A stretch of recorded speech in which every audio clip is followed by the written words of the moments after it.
J'ai commencé jeune, à 6 ans, à apprendre le piano, parce que mes parents avaient acheté un piano, et bon voilà, on m'avait donné des cours. C'était une patiente de mon papa qui était médecin, qui a commencé à me donner des cours de piano. Et puis voilà, ce qu'il y a, c'est que j'ai bien aimé ça, j'ai accroché, comme on dit. Donc j'ai continué, j'ai été au conservatoire, et puis j'ai aussi appris beaucoup par moi-même. Bonjour. Comment allez-vous? Bien.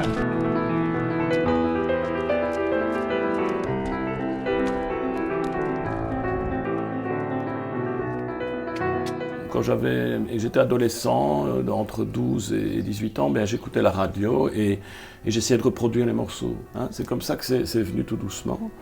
Et puis alors je suis retourné, je suis parti aux États-Unis étudier le jazz et puis je me suis intéressé à beaucoup de styles de musique, le rock aussi. Et finalement, voilà, j'ai démarré dans la carrière quand j'avais une vingtaine d'années. Et j'habitais dans une petite ville, enfin pas si petite, mais si on compare aux villes chinoises, qui s'appelle Verviers et qui est au cœur de la Wallonie, pas tellement loin de Liège. Donc je suis un pur Wallon d'origine. Et dans cette ville, il y avait beaucoup d'activités musicales. Il y avait un conservatoire, il y a beaucoup de musiciens. Les raisons, elles sont multiples. Et voilà, j'ai commencé à travailler là-bas. On a beaucoup joué dans toute la région wallonne. Au départ, c'était mon terrain. Et d'ailleurs, en 2013 ou 2014, j'ai fait un disque d'hommage à cette ville qui s'appelle Apor-Midju-Sofir. Et Apor-Midju-Sofir, c'est du wallon. Et c'est ce qui veut dire « moi, je suis fier ». Et Pierrot, comme on l'appelait, était un musicien qui avait déjà une certaine renommée. Il travaillait en France, il avait fait des albums qui étaient connus. Et nous, on n'avait pas d'accès au métier vraiment professionnel. Donc on a travaillé avec lui, on a fait un groupe, on a commencé à jouer. Et ça a très bien marché en Belgique, surtout en communauté française. On a joué en France, aussi au Canada. Et c'est quelqu'un qui m'a appris beaucoup au niveau du métier, oui.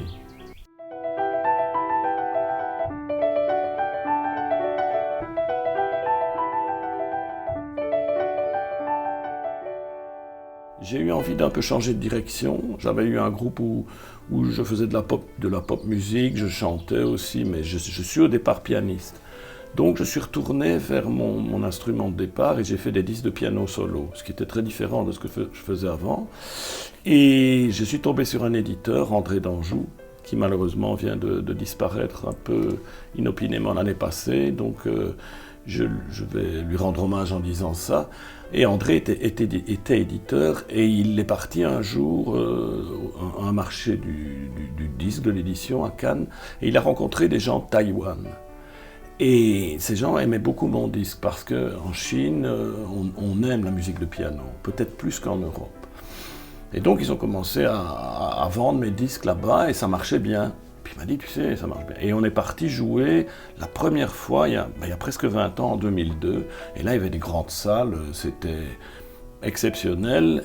Et l'année après, je crois, oui, en 2003, je suis parti à Shanghai.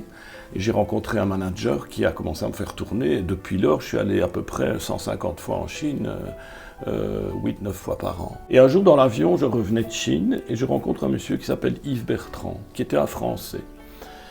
Et jusque-là, j'avais fait de la fusion en Chine avec un chanteur d'opéra Quen Chu, j'avais joué déjà avec des musiciens chinois, mais jamais avec les minorités, je ne connaissais même pas très bien.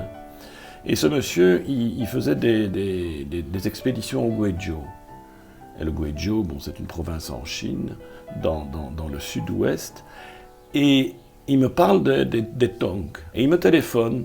Et il me dit, il habitait en France, dans le sud de la France, et il me dit, il y a un petit festival et il y a des Dong qui viennent jouer. Ah, je dis, tu viens, qu'il me dit. Et alors je suis parti avec mon épouse, et là j'ai été vraiment sidéré par le côté musical différent de tout ce que je connaissais. Et puis il m'a dit, mon copain Yves, pourquoi tu ne ferais pas un album avec elle Et elles avaient enregistré un album, mais il n'y avait que des voix. Et là, je suis rentré chez moi et j'ai commencé à travailler, de mettre des orchestrations, un peu pop, etc., pour finalement sortir l'album qui est sorti dans une grande firme de disques en Chine et qui a beaucoup plu au gouvernement du Guizhou au point qu'ils m'ont nommé ambassadeur culturel du Guizhou. Ça m'a fait grand plaisir et après ça j'ai commencé à travailler avec beaucoup d'autres minorités, des Miao, des Tsangsu, des Tibétains, des Mongols, enfin des Pouyi, des Hitsu, etc. Et j'en ai fait presque une spécialité. Il y a un spectacle qui vient de se donner à Pékin et qui est vraiment un spectacle qui donne une bonne vue d'ensemble de ce que font les minorités, de ce qu'elles sont, de leur musique. Et c'est orchestré, donc c'est très agréable. Qui est très évocateur des minorités. J'aime beaucoup les pièces parce qu'elles permettent aux étrangers, aux gens qui ne les connaissent pas, de les découvrir. Et il y a une pièce particulièrement belle que j'aime beaucoup, ça s'appelle La lampe sur le mûrier. 马桑树儿，大灯台哟喂，写封书信给郎带，给郎带哟喂，你一片思念，真要头边哟，我乘梦飞过。 山爱哟喂，花花的背浪。 Les chansons c'est souvent proche de la nature. Il y a des chansons qui s'appellent le chant des grillons. En fait, ils reproduisent le chant de la nature.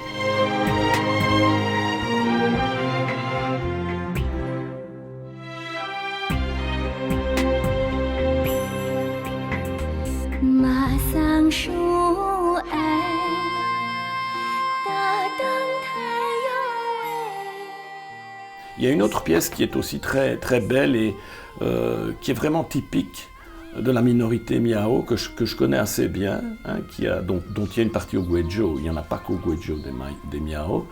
Et cette pièce, elle parle de la manière qu'ont les jeunes de se rencontrer, qui est parfois un peu organisée, de se rencontrer pour se marier. Donc c'est une pièce qui parle de l'amour, mais c'est un peu comique aussi, donc c'est très sympa, c'est très bien fait. 同学们都是山歌的能手，要不你们先来，鼓掌。我的满个个闺女，哦呀，都说你脾气大呐，谁敢和你成家来呀子哟？你个家男，你咋鬼耶？我的亲妹妹鬼耶，哟哟哟，嘿，你刚才说的那都是曾经被杀的老皇帝，多亏龙之计帮助咱如今要风真神奇。如果你信得过，咱一步一步再努力，就像一只蜜蜂去爱你缠你甜蜜蜜。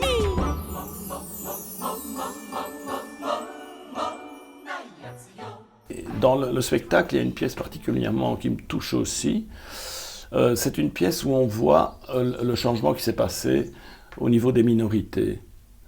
Les minorités ont été aidées par des spécialistes qui sont venus et qui ont aidé ces minorités à vivre au fond de leur production, de leur richesse. Par exemple, ils cueillaient des kiwis et on les a aidés à en faire un commerce rentable parce qu'ils ne savaient pas comment faire ça. Et donc ça les a sortis très fort de la pauvreté. Et moi, sur les 20 ans pendant lesquels je suis venu en Chine, j'ai vu fort évoluer. Par exemple, quand j'allais à Chaoxing, le petit village où j'allais beaucoup au Guizhou, rencontrer les Tang, j'allais là par une vieille route de terre au début des années 2000, on allait en camionnette. C'était compliqué parce que c'était très long. Et maintenant, il y a un train à grande vitesse qui s'arrête à Chaoxing. Hein?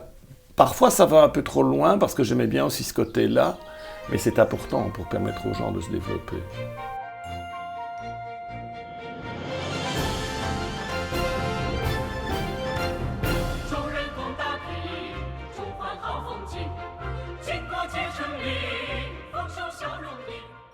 J'ai un ami qui s'appelle Kelvin Ho, qui vit à Wuhan, et tout s'est mis ensemble en fait au début de la pandémie. Je devais partir à Wuhan, travailler avec lui sur des fusions de nouveau. Et bon, voilà, ben forcément, en février, je ne suis pas parti, pour les raisons que vous connaissez. Et alors, Kelvin m'a dit, mais tu ferais bien une chanson de soutien.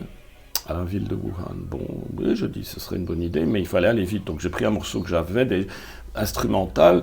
On a fait les textes avec Kelvin et avec Robert Murray, mon parolier anglais.